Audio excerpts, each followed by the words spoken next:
Are you ready to have a good time? Yeah! I'm good, and I'm glad you are, because this morning I had something on my phone that made me go, no, it wasn't a good idea for my mom to get Facebook after all. And I noticed this Facebook, really, what could she do wrong? Well, she posted a picture, and right above this picture it said, look at my beautiful family. It's a picture of me and my wife. Sounds lovely, but there's a problem. I'm divorced. For the last 7 years. So yeah, I wish my mom would let it go too, yeah. So I did what any loving son should do in this situation. I had to block my mom. And boy, did I make her mad. The last time I made a woman that mad, she took all my furniture. But I got the house. I won. But I know I just made fun of my mom, but to be honest, she's a great person. She did give me some great hand-me-down furniture, and I cannot complain. She gave me a great couch, a great recliner, but then she gave me bunk beds. Yeah, let me paint this picture for you. 41 years old, divorced, with no kids, with bunk beds. Yeah, there's nothing creepy about that at all, is there? But I was looking, I'm going, you know what? They do look comfortable. They really do. But when that special lady does come over and wants to spend the night, I'm going to be very confused and aroused about who's going to be on top.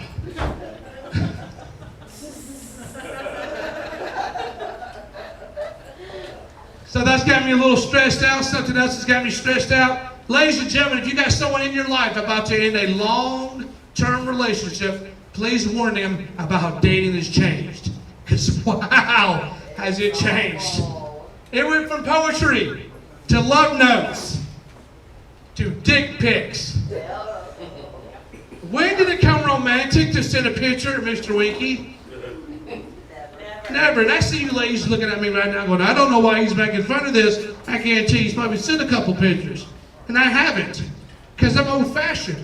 Yeah, I like to disappoint my lady in person.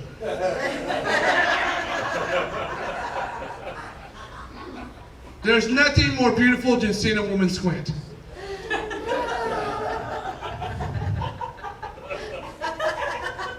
Thank you, Aniston, for laughing so hard at that joke. Another way dating has changed is how we talk to people. The number one thing is apps. And there's apps everywhere. And there's some weird apps. There's this one app I came across. The name of this app was called Can Do Better. That's where you take a picture of you and your spouse. You put on the internet to see if you can do better. Yeah. And I'm not making this shit up. I'm not that talented. And I see the mouse again. No, I did not try this app out. Okay, maybe I did. And it worked 100% guaranteed, because now my ex-wife is happily married with 2 kids. 7 years of divorce. It's had its ups and downs, but everything in life has its ups and downs. What I just try to do is learn from it. But I should have seen the divorce coming since day one, the day of the wedding. Yeah, because I walked into the church. It was beautiful from head to toe. There was friends and family everywhere, and there was my beautiful wife to be. And I had the biggest smile on my face because I knew this was the biggest day of my life. I walk up to the preacher and I shake his hand. He looks me right in the eyes and asks me, are you sure about this? Yeah. If a preacher in your life ever asks you if you're sure about this, think about this very carefully, okay? Because that's a message from God. And God forgot I was a slow learner, because it took me 10 years later for me to look around going, no, I'm really not sure about this.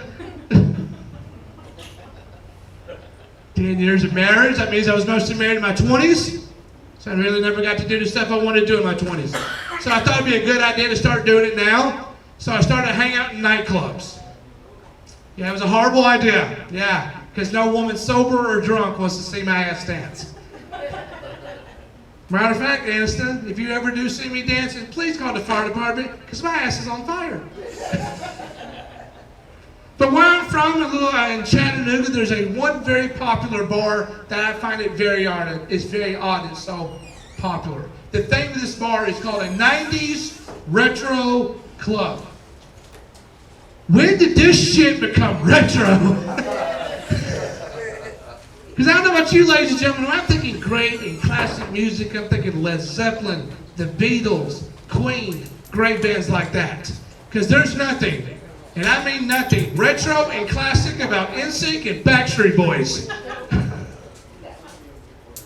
And that means that the music that we had in the 90s, considered classic and retro, that means the cars that we had in the 90s are now considered classic cars. Yes. The Geo Metro is a classic car now. Awesome. This car goes 0 to 60 in 2 days, downhill and neutral.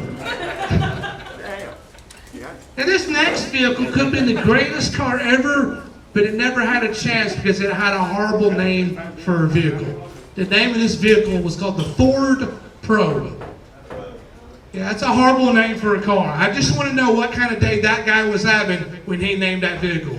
Because that name right there just sounds like it's going up your ass the whole time. And this next vehicle, not many people remember this thing. And it was actually the first crossover. And if you don't know what a crossover is, it's an SUV/minivan. They're still very popular now, but this thing was not. This thing was called the Pontiac Aztek. One person remembered this piece of shit, yeah. Yeah, and it was a piece of shit. Even GM knew it was.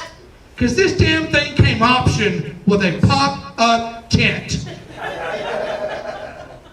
Yes, you can open up a hatch, a tent would pop out of nowhere. And it came in handy too, because when the damn thing broke down, you had a place to sleep. But you can tell the way I talk about cars, you can tell I know a lot about them, because I actually, for the last 18 years when I'm not on stage, I actually service vehicles for a living. That's my main job. I pay my income. And I love doing it because some of you customers, when you come in, you make that job great. But some of you really make me think that they need to do the driver's test over again. Because I had this gentleman over the phone asked me how to pop his hood over the phone. Yes, and before I explained it to him, I go, "Sir, what are you trying to do?" He goes, "I'm trying to change out my battery." Sir, if you don't know how to pop your hood, I wouldn't go near your damn battery. And ladies and gentlemen, everybody on the road should know this by now. Cars have been out long enough to know when to get an oil change. It's every 3,000 to 5,000 miles, depends on what kind of oil you use. So I find it hard I have to convince someone to get an oil change when they're 20,000 miles over. You notice how no one's laughing? They're thinking right now, holy shit, I need an oil change. And this next thing, not many people know what I'm about to talk about, and this actually is a very important part when it comes to a vehicle. Does anybody know what a cabin air filter is? A couple people. The cabin air filter, if you don't know what it is basically your air conditioner and heater filter, kind of like the one inside your house. It does the same job inside your car. It collects all the dust, pollen, and dirt so you won't breathe it. But please, for the love of God, change these things out. Because I am tired of pulling out mice nests inside of people's vehicles because they're living in it because they smell of mold. Yes. And I explained to a lady one time that she had a mouse nest inside her vehicle. She looked at me and goes, "I don't know how they get in. I lock my doors."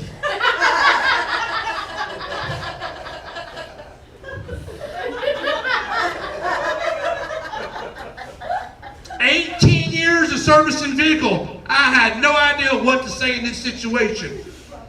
So first thing that came to mind, I told her, just make sure you set the alarm next time.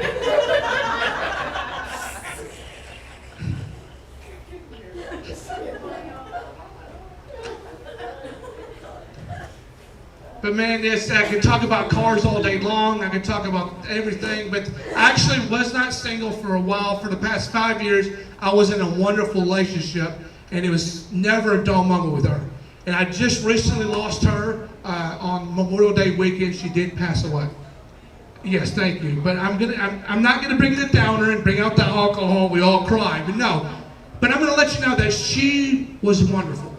And the day I knew that I loved her, gratefully, is when she told me she loved me for the first time. She goes, "I love you." I go, "I love you too." And I paused, and I gave her a hug, and I whisper into her ear sometimes. And that lady right there, that right there is mostly how people will respond in this situation. But you know what she did? She laughed. And that's when I knew at that moment that this lady right now will keep me on my toes and will make me laugh and we'll have a great time. Because there was never a dull moment. Because actually I tell people I live in Chattanooga because no one in this place knows where Trenton, Georgia is.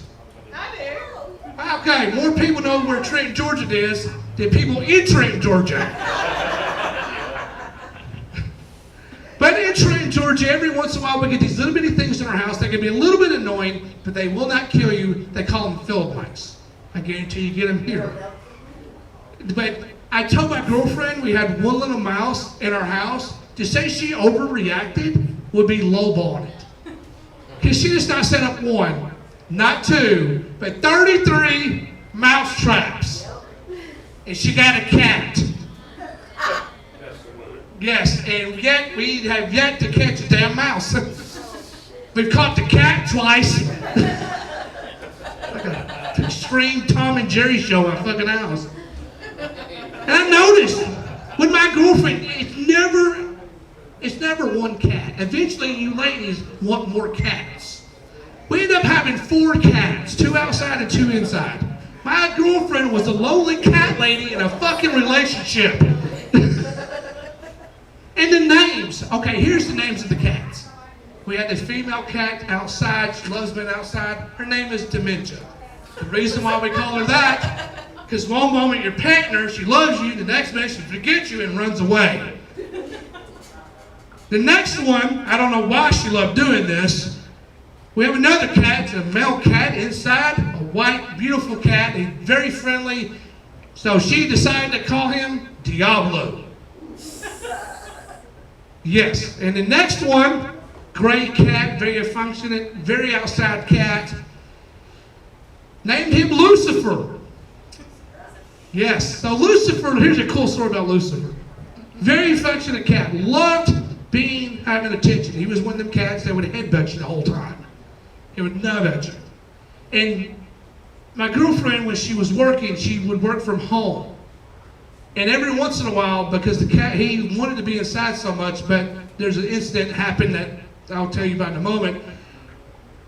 My cat, Lucifer, would start crawling up the air conditioner vents into the room.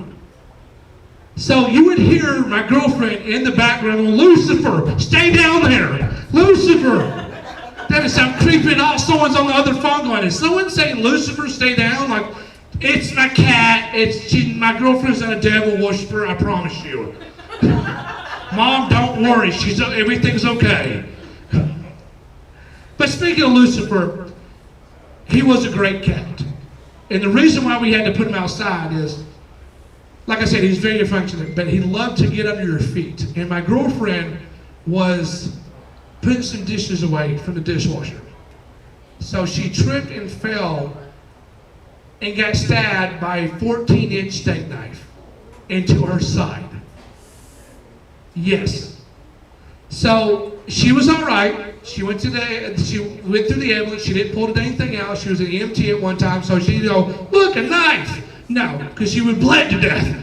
So everything went well, and we learned a very important lesson that day. That was the last time we're going to name a cat Lucifer. I used to bug her when we put Lucifer outside, and I would give her a hard time. My girlfriend, when we get in a fight, like, baby, do not push me, because I'll bring Lucifer in. He will finish the job. But that's my life lately. It's been ups and downs. It's like I said, my girlfriend passed Memorial Day weekend, and my father passed last July at the age of 62. So it's been an up and down roller coaster for me. And he used to tell me a lot of jokes when I come over his house. And I'm going to tell you a couple of the jokes right now. I hope I get them right, because last time I did these jokes, I botched them pretty bad. One joke was, a salesman comes up to a door. He's coming there to sell something. He knocks on the door, and the door opens up, and he sees nobody. He looks down. He sees a kid with a cigarette and a beer in his hand.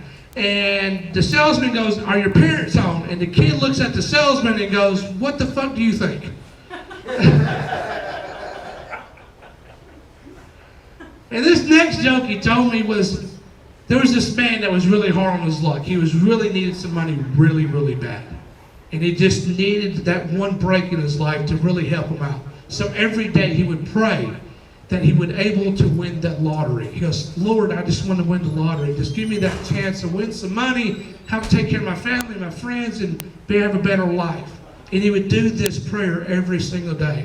And that last day, he heard a voice out of nowhere say, "Buy a damn ticket." That was my show, everybody. My name is Eric Lonis. Thank you very much.